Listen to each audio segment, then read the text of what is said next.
Today is Thursday, April 20th, 2023, and this is All the Leads Mastermind podcast number 425. I have nothing this week. No interviews, nothing to add. Bruce, take it away. All right. Well, I want to welcome everyone. If you see me bundled up, I hope that all of you guys are enjoying nice, warm spring weather. I am not. It snowed yesterday. I am going to blame Jim Sullivan for that. But I've had a good couple of weeks. I don't know how many of you saw my Facebook post, but I've had a nice, refreshing, recharging few weeks in nature with some amazing views. And I'm Bruce, just to clarify, I don't control whether you're staying in one of my places. Yeah, I'm staying. Okay. All right. And he told me that the weather was going to be totally fine. He said it'd probably be 80 up here every day, and no wind and no snow. So Jim, I will blame you for that though. You lied to me. All right. So anyway, guys, I want to welcome you. This is the All the Leads Mastermind. If you're listening to this after the fact, it's because we turned it into a podcast and we publish it onto our YouTube channel every week. We welcome you guys to subscribe to either of those or both of those. YouTube, just look up All the Leads. Podcast, look up All the Leads Mastermind, and you'll be able to listen to this. If you're listening after the fact, you're already here. If you're here live on live stream on YouTube or Facebook, we welcome you guys. This is for you all. If you want to ask questions and you're watching via live stream on Facebook or YouTube, chat your question in. We will answer your questions here live on this call. It's for you guys. If you're here on Zoom with us, I welcome you. I really appreciate everyone joining. If you're brand new here, this is, again, for you guys. We want to hear your questions. We want to hear your successes, your wins, your challenges, your deals that you're trying to put together. That's what we're here for. There's a panel of coaches that are able to answer those questions. So if you're on Zoom with us, what I'd like you to do is go down to the bottom of your Zoom screen and click the reactions button and raise your hand. If you raise your hand, we will call on you. I sound like an old hat saying this to some people, but if nobody raises their hand, it's going to be a short call. We try to keep this at about an hour, answering questions and comments and hearing success stories. If you've never heard of All the Leads before, we provide probate, divorce, and pre-probate leads along with a complete system, mailing system, websites, so many different things. So if you're looking for seller leads based on life transitions, that's what we do. Reach out to us. Let us know how we can help. Now, with that said, I'm going to go to our coaches and find out if there's anything that they have to encourage you guys, to motivate you. Rashad is going to say, if we don't have any questions, we'll have to sing happy birthday to Chuck. We don't want that. Apparently it's Chuck's birthday. Is that true? Yeah. Jim, I will let you sing. I will let No, thank you. Happy birthday, Chuck. No, I have nothing else. Great. Thank you. So I've had a very busy week with attorneys this week. So a lot of the times we do talk about what are possibilities for us to build relationships. Well, if you can get your foot in the door, I highly recommend that you take the opportunity to see if you can present a lunch and learn opportunity by the entire attorney's office or the law firm lunch, and be able to present what it is and how you're able to help people settle estates easier than doing it alone. You just might walk out of there with a lead in your pocket. Yep. Chuck, you went to a networking event this week, right? Didn't you network with some attorneys or something like that this week?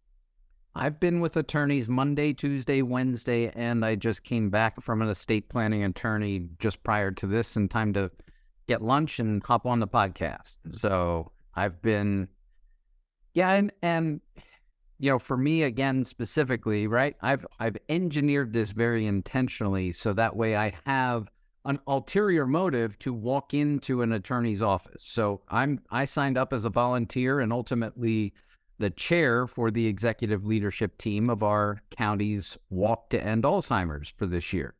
So the executive leadership team, their primary function is to develop relationships and secure sponsorships and corporate teams for different companies. And obviously we're looking in this particular space because they don't have a cure for Alzheimer's, right? And we all have the same end of the road. And, as we are able to build those relationships with folks that are interested in that aspect of the industry, it's a great way to have conversations about something else. And they say, well, what do you do, Chuck? Well, I'm so glad that you asked. Our estate solutions business helps people settle estates easier than doing it alone. And, it just opens the door to that conversation. You come in, Bruce, it was you that was talking about the book, The Third Door? The Third Door. Yep. Yeah. So finding that other way to walk in and be into that environment and build a relationship without them having, the index finger cross up, shoving it in your nose because you said, hi, I'm Realtor Bob, or I'm Realtor Chuck. And they're like, oh no, it's another one of those guys coming in the door. And it's worked really, really well. So it's the fourth leg of the stool. I mean, we talk a lot about the three-legged stool, cold calling, direct mail, and setting up a digital presence. Again, if you're deep into a bottle of wine, adding that fourth leg to a stool makes it a lot more stable. So that's going to be the relationships and those professional relationships with people that are in and I don't know if it's a true industry, but the estate settlement industry is a very focused niche of estate planning and, particular legal matters. And I know there's folks here that I mean, especially, our longtime subscriber and huge success out in California. I think he's on the call again.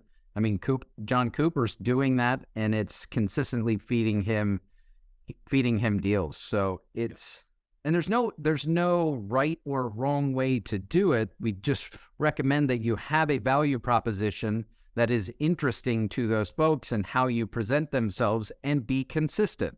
I think that happens for any leg of the stool, being consistent in how you're having those conversations with either potential referral partners, building out your team, or you have to be having conversations with personal representatives in order to do deals. Yeah. Right? So that's the foundation of everything.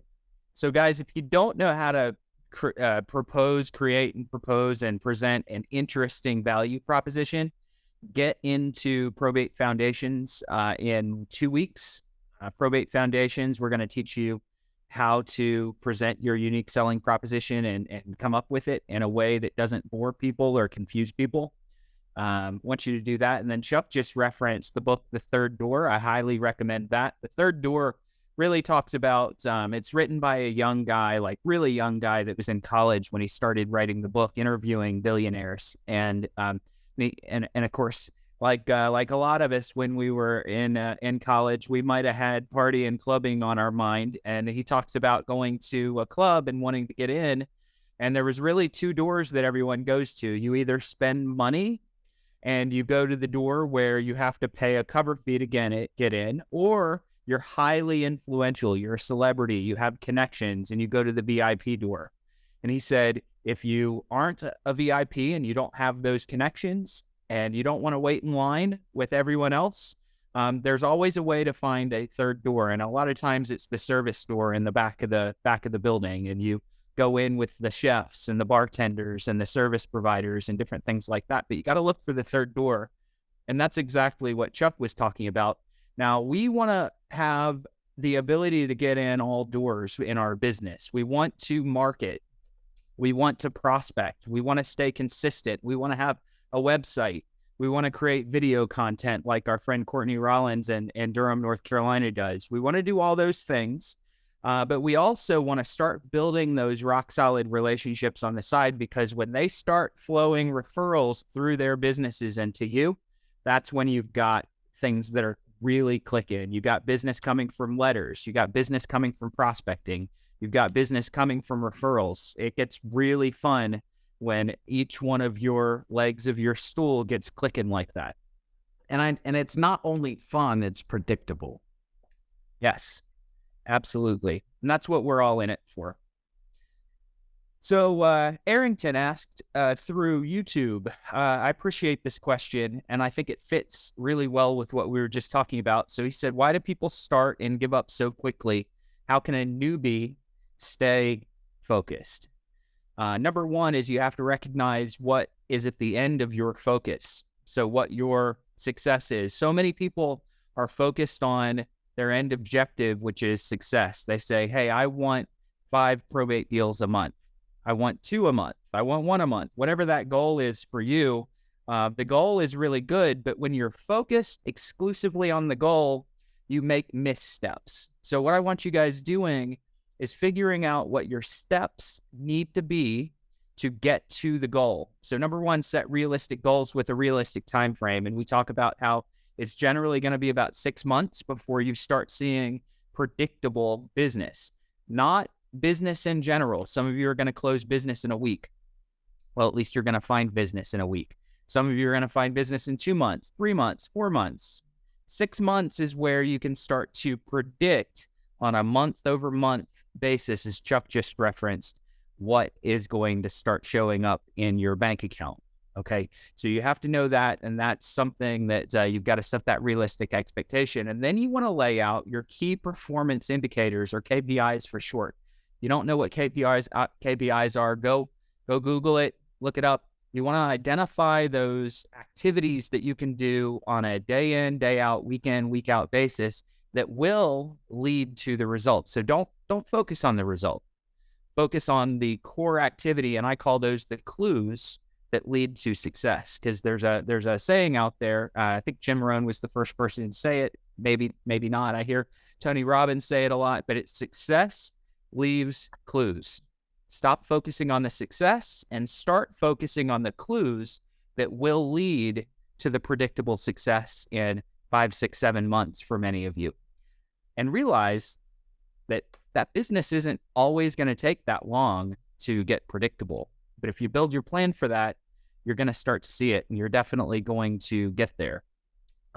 Arrington, your question, why do people start and stop so quickly? We're dealing with agents and investors. It's one of the reasons I tell people, don't worry about what your competitors are doing or how many people are getting leads or working the probate niche. 90+% of people that you will compete with are going to be looking for immediate results. And after a week or two, and after one person tells them, hey, I hope you go play in traffic and get hit by a car, they're going to quit. That's not going to happen a lot. But you want to know that that most people can't take and follow through with the consistency that they need to see results and success in this business. So you guys are we're going to teach you the right way to do it. Yeah, it's really important to, it all comes down to conversations. So if people are starting up and they're not having conversations with ideal prospects, which is exactly the data that we provide you with their contact information, that's going to lead to, well, it's not working, and doubt creeps in. And that's the key focus. So along the lines of what you were saying, Bruce, the results is having the conversations. Well, measure the actions to get to the conversations. Sit at my computer, put on my headset, pull up the list, fire up the dialer, press go. Mm-hmm.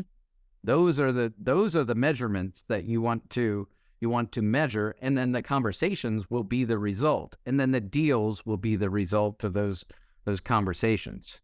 Just line it out, and it makes it a very simple and clear critical path to success. And you'll show yourself exactly what you need to do to get to where you want to go. Yep. All right. I want to remind everyone, if you are in Zoom, obviously you can chat your questions in. We have no problem with reading your chat and your questions, your comments, and answering those. But if you're here, I'd love to see you guys. Love for you to raise your hand and ask your questions, share your stories, your successes live with us. I do have a question from Courtney here. He's asked if there's any experience on contesting a death certificate. Okay. So the son of a decedent claims that there's a person that's erroneously placed on the death certificate. The title company wants basically a friend of the decedent to sign off saying that he has no interest in the estate because he's not a blood relative, and somehow he's ended up on the title. Courtney, if you're here and you want to raise your hand and kind of clarify that for us a little bit, make sure I'm sharing it properly. Let me know. To raise your hand. That's a complicated one. So it sounds to me like the person that sent the death certificate in is this non-relative who's kind of like almost sounds like a godson. That's what it sounds like. Yeah, I'm working with the actual son. Seller, I met him at the courthouse, and he's claiming that the guy, just as you stated, as I wrote, that the guy is not his son. Just came into his life around when the guy was like 30 or something years old. There's no DNA test or anything like that, and he doesn't have like a strong relationship with him.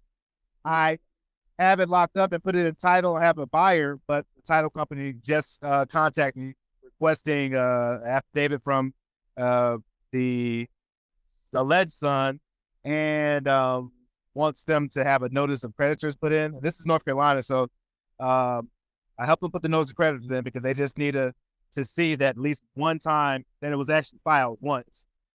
And I did ask them if we're going to contest and try to disprove that or prove that the person's not his son. Can we go ahead and move forward without the other information? So I'm waiting to hear back from there. But yeah, any experience contesting a will would be, or that the alleged heir would be very helpful. Want to hear from the other coaches and also anyone on this call that maybe has dealt with a situation like this and hear what you guys have done. I've contested a will before, not a certificate of, not a death certificate. Now, who filed probate? Did the blood son file probate? Yeah.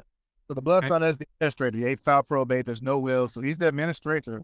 And I was a little confused as well because I thought in North Carolina that property does not have to go through probate if it's even if there's not a will, because it goes directly to the heir. But I was a little confused by why they're requesting that information. Is there an attorney? Not, well, I don't think anyone's involved, but I'm about to involve. Yep, this is an opportunity to build a relationship with your attorney because you're correct. In North Carolina and a lot of states have the ability to carve real estate out of probate. Not everybody's state. North Carolina is certainly one of those. You can carve the real estate out of probate, but if you're a personal representative and you don't have an attorney and you don't know what you're doing, you could end up landing that real estate into probate. And once it's in there, you got to carve it back out. So that bell is rung. It's in there. Now it needs to be carved out, and the best way to do it is to take him to an attorney. Courtney, I would take him to our friend Kristen and see if she can help. Yeah, you're going to want to use this opportunity to build an attorney relationship and get someone who's going to be able to offer some advice and also present themselves as someone that would be the probate attorney. And that's my advice as well, is to, even if you know or you've got a good idea that you know the answer, still pick up the phone and have that be another touch point. And I mean, attorneys are like realtors. They're full of ego. They love to express their expertise and be able to explain to people, this is what I would do because I'm the real estate expert or I'm the legal expert. So yes, use that as a leverage point to grow and deepen your relationship. Yeah, pretty good. Thanks everyone else commenting in this section there. Thanks, guys. Thanks, All right, I'm going to mute myself. Appreciate it. Thanks. Appreciate you, brother. All right. Good stuff. Tim, you have anything to add? Jim, you have anything to add on that or anything we covered so far? I've got some other questions that are in chat that we'll go to. Hands up, guys. Hands up. Share your stories and questions. We will get to Tyrone here in a minute. As soon as I'm going to answer a few questions, I just wanted to give Jim and Tim a chance to chime in if they wanted to. If not, I'm not going to. I do not need to chime. I'm unchimeable. Okay. Nothing to add. So Lisa just asked, she said, after listening to the call last week, she understands that calling is important. Most of your leads are on the do not call list. Is that common for others who are receiving leads? Yeah, there's a lot of people on the do not call list. What you do with that is strictly your decision. There's always a risk on calling people on the do not call list. There's a risk of not prospecting. Make that decision yourself. If you're not going to call, you want to probably double down on direct mail. So double down on direct mail. It's weird because for a few years, it seemed like mail absolutely was working 100%. It's always worked. It seemed like mail was kind of pulling back in its effectiveness. And over the last year, we're hearing countless stories of people that are getting tons of business off of their direct mail. So I'm going to encourage you guys, if you maybe saw some lackluster results on mail a few years ago, think about putting that back into your business, because we're seeing people get a lot of business from their mail now. Kelly is one of those. Kelly, I have no idea if you're free and want to chime in. If you are free, tell us where your business is coming from. About 85% of it's coming just from direct mailers. Yep. Not the phone. It's just direct mailers. Yep. So I want everyone on the phone, but listen to that. Kelly's been doing this, took 5 listings last week, right? Okay. Yep. 6 listed. Did you sell any of those 6 that were? So we've sold, trying to think what we've done. We've sold 4 total. So we still have 4 on the market, and I took 5 more last weekend. Yep. And that's straight from all the leads. And that's just this year, guys. Just this year. And that's mail. Now, please don't use mail as an excuse to never pick the phone up. Please, guys, pick the phone up. But mail is working right now. Liz, also another North Carolinian that I know, said that she started with all the leads in February of 23, just a couple of months ago. And she's sent letters out, and she's had 3 families on letters since February call to help. They're closing one of those in May. So, guys, mailing campaigns are really, really working. And then Chris just asked how many leads we suggest you start with. And this kind of really comes down to a lot of things. So, Chris, and I want everyone else here to recognize this. What this is going to come down to is your budget. And I'm not talking specifically financial budget. I'm talking time budget. So whatever you can afford to spend in money and time, that's how many leads you want. 100 is a great place to start. If you get a 2.5% conversion rate, by the time you get to your 6 or 7 month mark, getting 100 leads a month, you're going to start getting 2 to 3 deals a month. Okay, so 100 is a great place to start.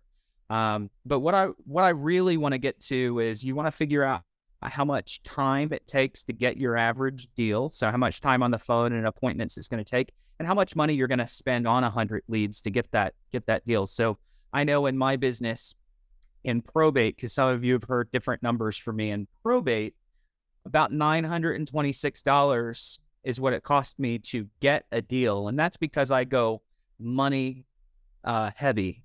I go time light, money heavy. If you're putting in more time than I have to put into prospecting, it's not going to cost you as much if you're good on the phone, if you're good at door knocking, if you're good at face-to-face meetings. But I just know how much it's going to cost in either time or finances to get a deal. And then the question is, how many of those deals do you want? And then you just multiply that by your time or your financial cost per deal. So I know $926 to get a deal for me. If I want 10 deals, I spend $9,260. Okay. That'll give me 10 deals. If you're time heavy, just multiply the amount of time that you're going to spend to produce an average deal. And if you have no idea what your numbers are, guess and adjust. Guess and adjust. Every 3 months, make some tweaks and adjustments up or down to figure out whether you're going to get more of a conversion or a little bit less. Hey, Bruce. Yep. One of the things that you need to point out also in regard to mail is that timing is important. And what I mean by that is that if you're putting out a mail campaign you need to think about what your objective is. If you're an investor and you're looking for low-hanging fruit that has a fuse that's already lit, they've really, really, really got to get rid of that property because they have a critical financial need that is immediate and it's been cut out of the probate. They want to sell it tomorrow because somebody's got a medical emergency or a housing emergency or whatever it is. That's something that you want to pound away at, and you want to make a nice, big, solid first impression to deliver your message that you're the person that's got money to make an offer, can do that quickly. The other side of it that's equally critical to know is that probate leads are different than almost any other type because of the fact that they season so well. And the reason for that is that oftentimes in probate, sometimes they'll be really anxious to get it settled, and they'll settle the probate out in, 30, 60, 90 days. It's all done, put to bed. Everything's been done that's going to get done, and the house is either on the market or already been sold. It's also possible that someone passed away, they filed the probate or sort of got around to doing it, didn't do much with it, and they take 6 to 9 months to even get it all done. Not because there's a lot of hair on it. It's just not a big deal. The surviving spouse is in the house, nothing's going on, and nothing's happening. And in the middle of that time frame, something does happen. A medical emergency comes up, something that lights that fuse.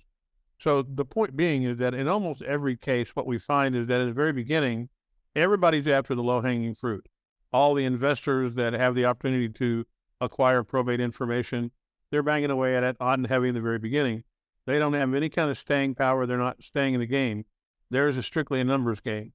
If you continue to do it and you do a 6-month mail campaign to your leads you've had for 6 months, you will get information out of it that you wouldn't expect. Everyone that we know who's done a 6-month and even a 12-month campaign, it comes out of the woodwork. It's like, I remembered you sent me something a long time ago and I didn't do anything. And, just yesterday, we were about to make the decision about doing something here. So you've got to be consistent and map out a campaign that's not just a, what am I going to do in the first 30 days, the first 60 or 90? Think about it over a continuum of time. Those leads have incredible value, but you got to keep after it. You're the only one doing it at that 6 and 9 month and that time frame. You'll be the only one in the game. Yep, absolutely. So I know I've got Tyrone and Dorian up. There's 2 other chatted questions that came after you guys, but they fit really well with what we were just talking about, so I'm going to answer them really fast. For those of you that didn't see the chats that were happening where we answered these, one person had mentioned that they were curious. So Carmen had said, I'm curious about Kelly's campaign. Kelly, please correct me if I'm wrong, but I think that you started with 3 mailers and you didn't change anything off of the letters that we have in our system. All right. I want everyone to know that every single consumer that's out there has their own formula that it's going to take to unlock them. For every 3 people that pop up and say, hey, I got this letter and I want you to come sell my house, there's going to be a bunch of other people that letter doesn't unlock the formula. So you want to change your letters up. You want to talk about real estate in one letter. You want to talk about concierge or turnkey services in another. You might talk about an estate sale in another. There's no perfect formula that fits every single person, but the idea is that you're going to do at least 1 mailing a month, if not more, but at least 1 a month, and you want it to last 5, 6, 7 months. Some people go 18 months on their letters, but you want it to last 5, 6, 7 months with at least something every month, and tweak and adjust. Every 3 months, go in and add a letter in, maybe add a postcard in somewhere in the mix, different things like that. And if I'm not mistaken, I think Kelly is just adding her 4th and 5th letters after she's seen the results that she's seen. Did I get that right?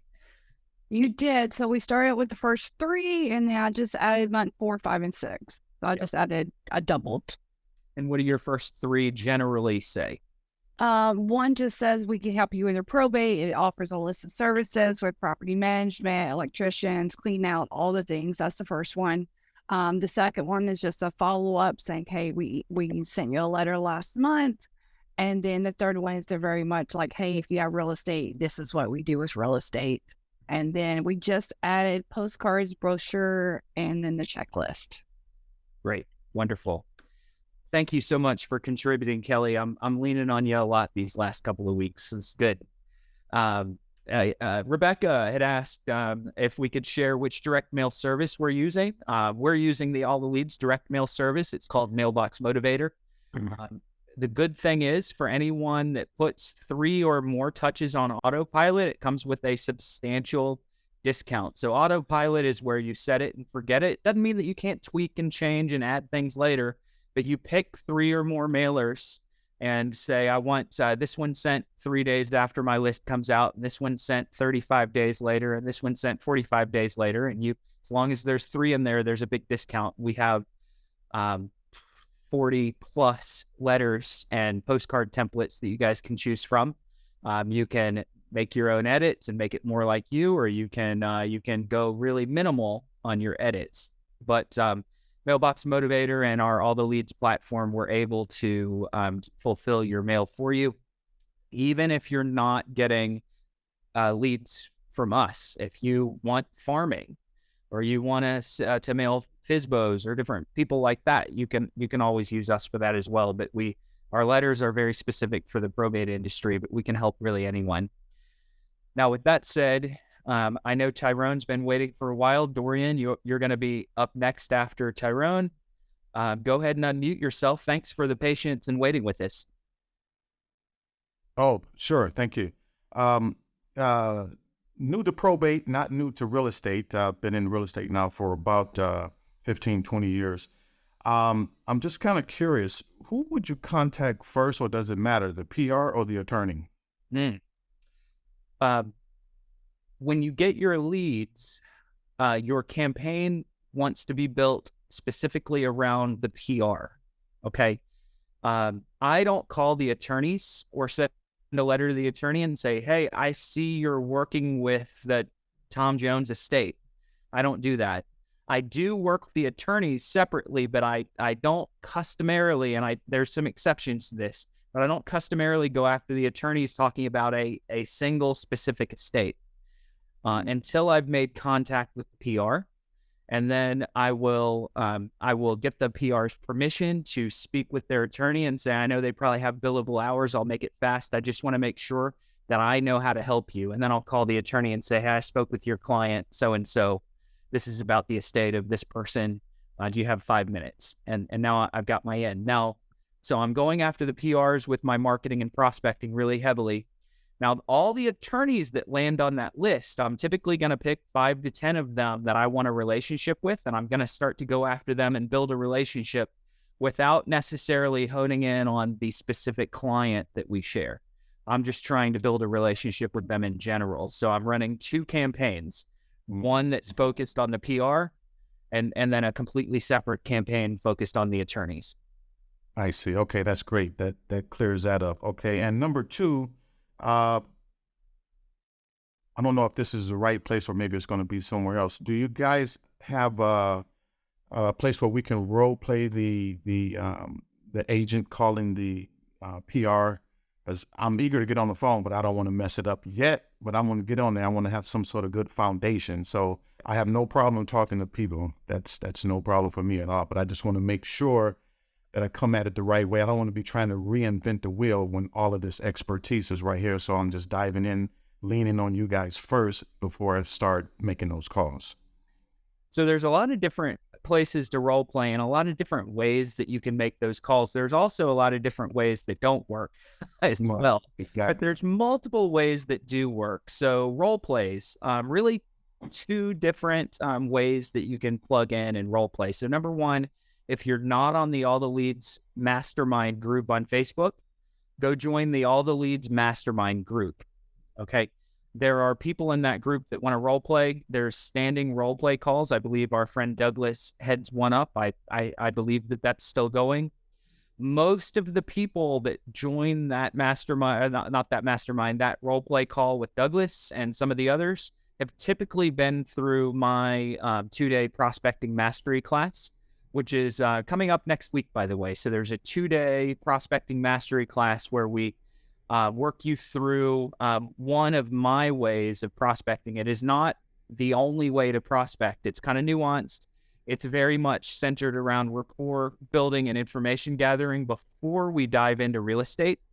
It's Wednesday and Thursday next week from 2 p.m. Eastern time until about 5, Wednesday and Thursday.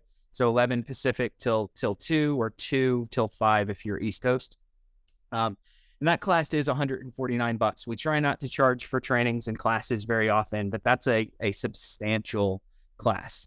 And it's next week. I teach that once a month. That one will have 5 or 6 role play sessions built into it. And a lot of the people that role play separately out of the Facebook group have been through that class. So it's a pretty good place to start. Otherwise, if you've got your scripts down and you want to just get in with people who are also prospecting, whether they've taken the class or not, go on the Facebook group and you will find plenty of people that want to role play. Some are going to be good. Some are going to be bad. Some are somewhere on their journey. I think we're all on a journey. I still run into people that I prospect and been doing it for years. And I go, well, I messed that up. Let's see what I need to adjust now. So it's a journey. All right. So just go to Facebook and look for the Mastermind group on Facebook. Yep. Okay. All right. Okay. Cool. Anything else? That's it for now. Okay, perfect. Thanks. I appreciate the question. Let's go to Dorian. Hold on. Hey, how's it going? Great.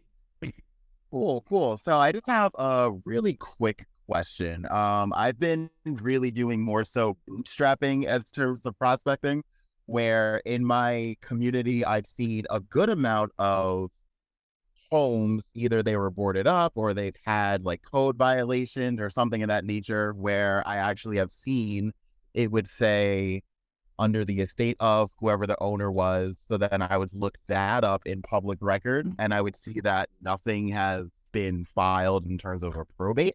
But after finding out the name of the person and skip tracing, I'm able to find children, potential heirs, and things of that nature. So my question really is, in terms of next steps, should I reach out to these potential heirs and then, I guess, how could I be of service to you? Like, your parents had this property, et cetera, et cetera. I'm just a little fuzzy on how to go about it. Yeah. Because there's not like a proper, probate in place. I'm in New York, if that matters. And in my county specifically, it's referred to as a surrogate court. And, I actually got the website after I went down in one time. They're like, oh, just look that up online. You can save yourself some time. It's like, cool. So every time I find like a house or something like that, I'm like, all right, let's do the name search. They have the will search function as well. But these homes that I've been seeing specifically, there's death certificates that I see. There's like affidavits where it's like, okay, we're looking for specific heirs. We found people, we haven't found people, but there's no, next steps for what the property is. Got it. Yep. So generally speaking, it sounds like this is a mix of trusts, of probate, of pre-probate, kind of an overall mix of properties, because you're doing what's more like driving for dollars and finding houses that look like there's an opportunity, and then skip tracing and kind of backdooring in to the information you get. So what you want to do is you want to definitely call or door knock, probably call and offer a service, because what you need to realize is these folks, they don't know what they don't know. Right. And in many cases, they need to do so many things, but they're completely clueless as to where to start, what to do. In a lot of cases, they don't even know that they have all these projects ahead of them. They really don't know what they don't know. So when someone tells you we've got it all handled, it doesn't mean that they're lying. It means that they don't know what they're about to encounter. So what I want you to do is offer a service, offer kind of a turnkey style or concierge service. Do what Kelly mentioned earlier, and you're going to offer the locksmiths and the estate sale companies and the clean out crews and the real estate service. And you're just going to offer to be kind of the hub that connects them with the people that they need to go to. Now, you need to have those connections and those relationships. So have the attorneys for the people that don't have one, have the estate sale companies, and really make sure that you're connecting them all the way around. And don't be bothered by the people that say, no, we're all good. Thanks for the offer, but we're good. Don't be bothered because they just don't know what they have to do next. One of my agents on my team who knows that I do probate. He's been a close friend of mine for many years. We sell real estate together. We talk on the phone multiple times every week. And he went through probate for a year, driving 5 hours back and forth every single weekend to settle an aunt's estate. And he never told me what was going on. And it was because he didn't know what he didn't know. So you've got to reach out and make that connection and try to find a way to get face-to-face, because that's when you're going to be able to identify things that they have to do and be able to propose to them that you're going to be able to take that over for them. Right. Okay. And I mean, I don't want to assume anything, but I do see a lot of the ones that I've seen, specifically, their heirs live out of state. So, I mean, I don't know if that influences their motivation level. I'm sure it is or could, but just taking what you said, an in-person meeting, I'm sure, a happy medium could be like a Zoom call or face-to-face, get some time in, build rapport. But yeah, this is some good stuff. To be honest, right now, I do have a lawyer contact, and that's pretty much like the end of what my team is. But as you shared, I feel like I don't want to get too far ahead of myself. Why am I looking at step 7 when I'm not even doing step 1? So I feel like, this is giving me something to go off of. I'm grateful that you answered my question, and I know what I'll do next. So you want to learn how to build your team out a little bit more, jump into Probate Foundations, first Wednesday of the month.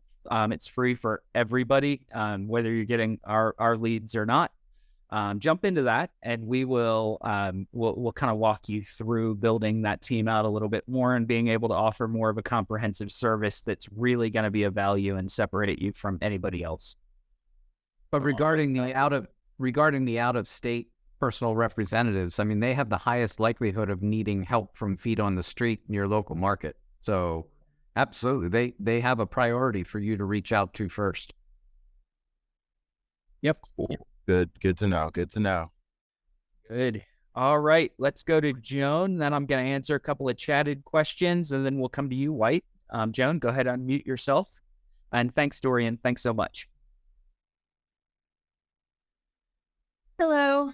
My name is Joan Riel, and I did have a question. I wanted to circle back around because it's been a while since I've been on the Zoom calls. Chad Corbett was conducting them at that time, and I was just wondering if there were the pre-recorded archives with the role-playing sessions with Chad available, or... Yep. Those, if you go onto the website, you can find those on our YouTube channel as well. So YouTube is going to be all the leads, and then go to playlists and role play calls. We're not really doing those anymore. I find personally, this is personally, that my style is a little bit more kind of subliminal. So I'm going after rapport versus, hey, you're going through probate, you have a house, what can I do for you? I want to kind of guide them a little bit more, and it's hard to do on an open role play call. So ours is a little more structured. Chad's absolutely works. So we're not doing the live role plays, but if you want those, go to YouTube playlist to role plays, or you can find those on the alltheleads.com website under training and archives. Training. Thank you. Yeah, Bruce. I knew you said that they were there just to reflect on it. So in case anybody was wondering, there's multiple hours there, I believe, right? Many hours. Yes. Play calls. Yeah. I think there's I think there's 53 videos in that playlist. Okay. Yeah. Perfect.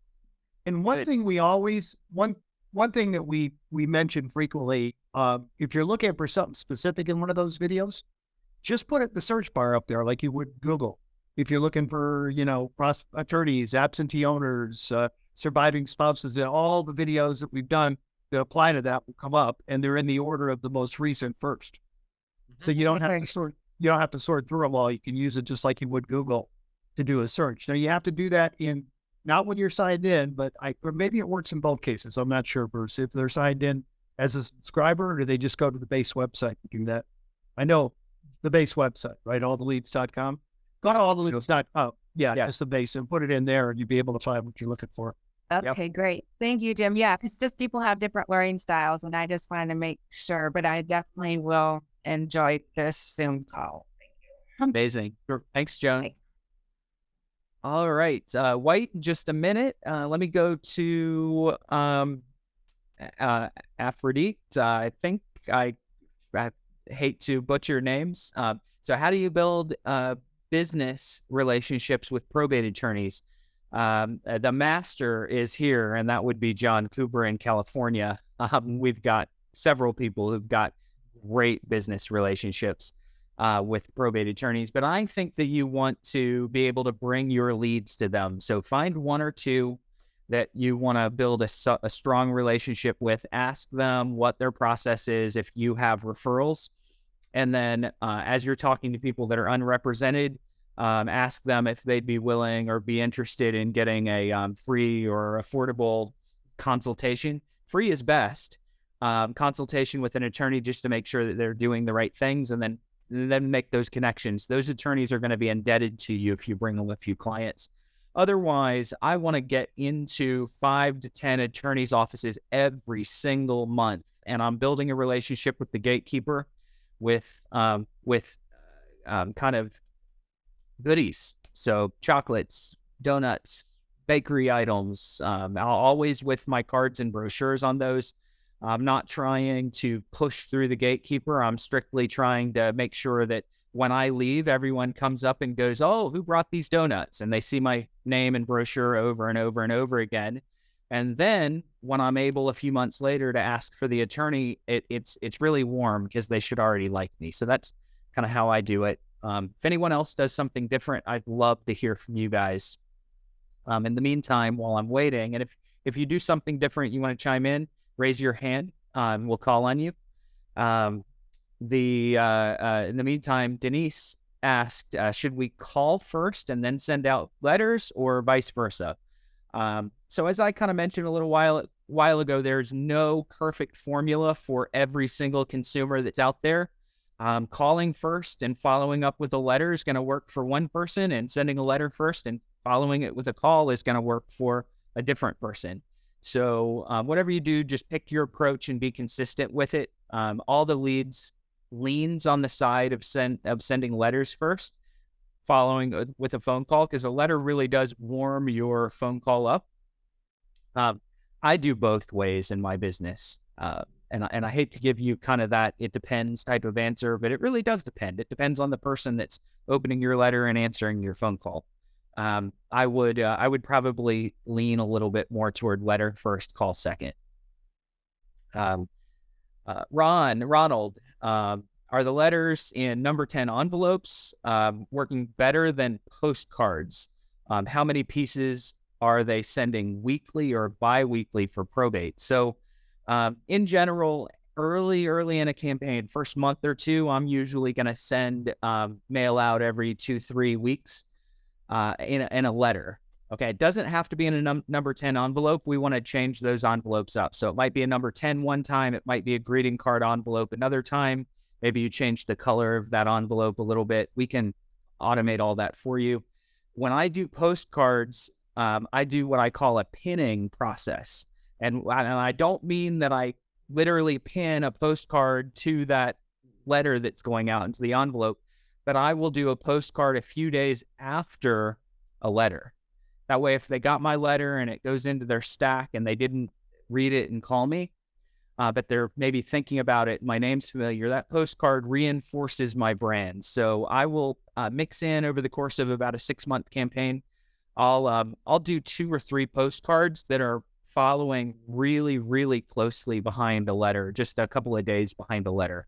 Letters definitely have more of an impact than strictly postcards. We have competitive do postcards only. Hold on, Chuck, 1 second. Sorry, man. It was certain competitors do postcards only, and they're good. They're going to get results, but you've got to deliver that message, and the best way to deliver a message is letter. Go ahead, Chuck. Sorry.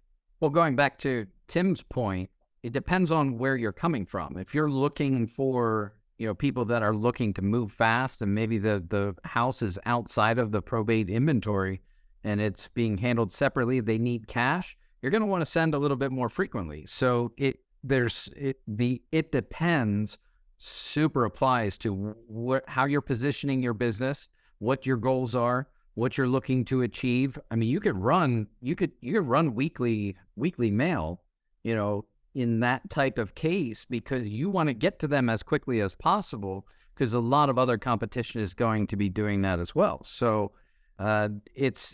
you really want to look at and engineer your campaign based on your goals and your positioning. Yep, absolutely. 100%. No perfect formula for every consumer that's out there. So try different things. As long as you're trying and adjusting, you'll succeed. If you're afraid of failure, if you're afraid to send the wrong letter and you just freeze, you will not see success. You're going to quit. I hate to say it so bluntly. You're going to quit if you're afraid to fail. Go out and mess up and make adjustments to the things that you mess up on, and you're going to succeed. So let's go to White. It's been a little while, White. How are you doing, man? I'm good. Can you hear me? Yes, Yep. sir. This is a quick question just for Kelly. I put it in the chat, but nobody answered. Kelly, are you doing QR codes? Not on all the lead stuff, not on my probate stuff, no. Okay. All right. I saw somebody do it on a business card, and I've never really done them, but I know a lot of people are looking at stuff like that now, and just thought it might be. I just wondered. Yeah, absolutely, White. So on my business cards, there's the QR code. On my just listed, just sold postcards that we mail for our traditional housing inventory that we have QR codes on those. I do not have QR codes on my all the lead stuff. Do you have any? Have a, Do you have any stats on those just listed, just solds to see how many times they're getting scanned? Are they even getting scanned? I think is the key. That's the first question. Is anybody using them? That's everybody's question in a market like now. Absolutely. So I can pull that real quick. It is, well, I just checked it last week. We were at 5% that are actually getting scanned. And so when they get scanned like that, we add them onto our farming list. And so we keep coming at them. But we also have it set up that when they are scanning it's a QR code for home valuation. And so when they're scanning for their home valuation as well, we are getting their phone number or their email address. I can't remember which one now. But we're getting one or the other. So we're having them plug in some type of information. And I can see if they scan it, but then back out of it because they don't want to give us their information. So they still get added to our farming list, and we keep nailing them with mailers every month. Yeah, so that's a more general list. I mean, you're not targeted with a just listed, just sold. I mean, you're just trying to blanket that area in and around the house that you've got listed, or maybe it was somebody else's that listed it, right? It doesn't have to be yours, but typically it is. So that being, maybe that 5% is going to be different if it's a much more targeted approach. I mean, I'm a huge fan of setting up that QR code, White, and driving people to a probate checklist. And we have those in our marketing catalog. So we can get you the checklist. We can get you the PDF. You can have that, uploaded to a website. We can even help you with that page to download the probate checklist. And being a targeted list, I think you'll see a much higher performance rate. But just understand that, I mean, the executors that I'm having conversations with, they range from anywhere from 40 years old to 92. Oh, I understand. I just dealt with one that was 80. Yeah. Two things that are critical to remember is that a QR code can go anywhere you want it. A lot of people think that putting a QR code says, well, I'm just driving traffic to my website. Reality is you can specifically drive it, just as Chuck said, to a particular page, to a particular item, whatever you want to go do. And, I've seen people have 3 and 4 QR codes on a mailing piece. Each one to a different area that they want to drive traffic to. Other thing to remember is that the QR code is a prime benefit mostly for mobile users. So if somebody's on moving around and they happen to, grab the mail as they're going, stop somewhere and they're, looking at stuff and they see it, they can jump on that QR code and take it right there. They don't have to go type it in. So you're facilitating the people who are more tech savvy, and a lot of them want to use their phone to do it. It's built into both Android and Apple operating system phones, and all of them at this point. Well, Anybody's phone's got a camera can scan a QR code. my thought was, and we've heard everybody say this, these executors and administrators, they don't really know what they don't know. And when they hear probate, they don't know what we're trying to accomplish, the whole process. And that's what I'm trying to get the message out. Instead of, because they say real estate and they think all we want to do is sell that house. Well, that's the ultimate goal, but we do offer a lot more than the average, the average realtor. Yeah, we offer a full service estate settlement. Yeah. Yeah, absolutely. So I have two other chats and George's hand up. White, I don't want to cut you off. Do you have any other questions? No, I'm good. I appreciate it. Okay, great. Thank you.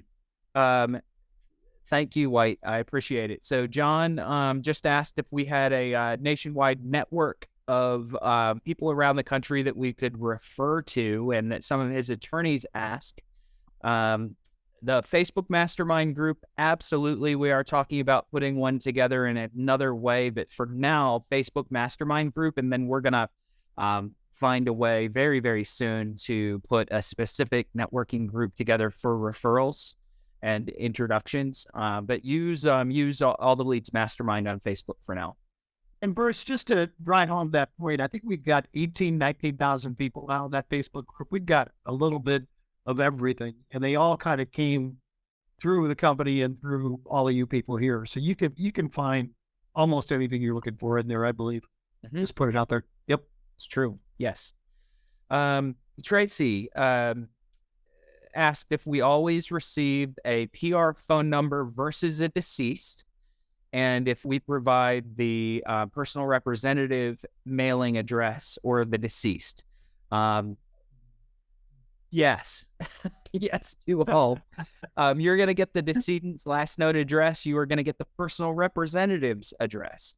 You are 95% of the time going to get the personal representative's phone number, if not more. Every now and then we can't find it, but most of the time we're going to give you one or two phone numbers for the personal representative.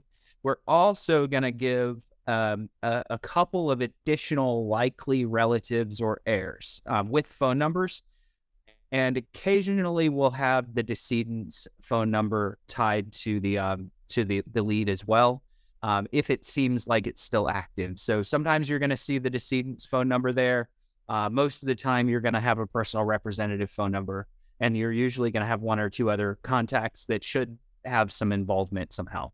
Relatives, husbands, wives, different brothers, sisters, different things like that.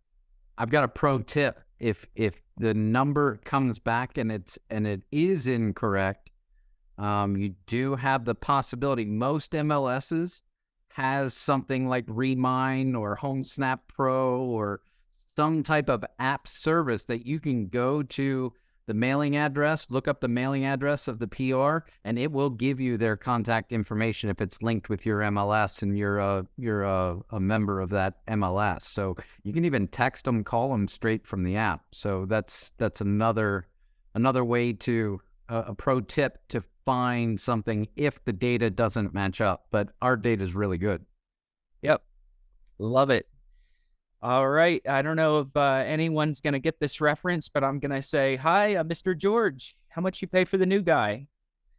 George, go ahead. I don't know how many people get that reference. Probably nobody. Hi there, Bruce. Thanks for calling. I just have a very quick question.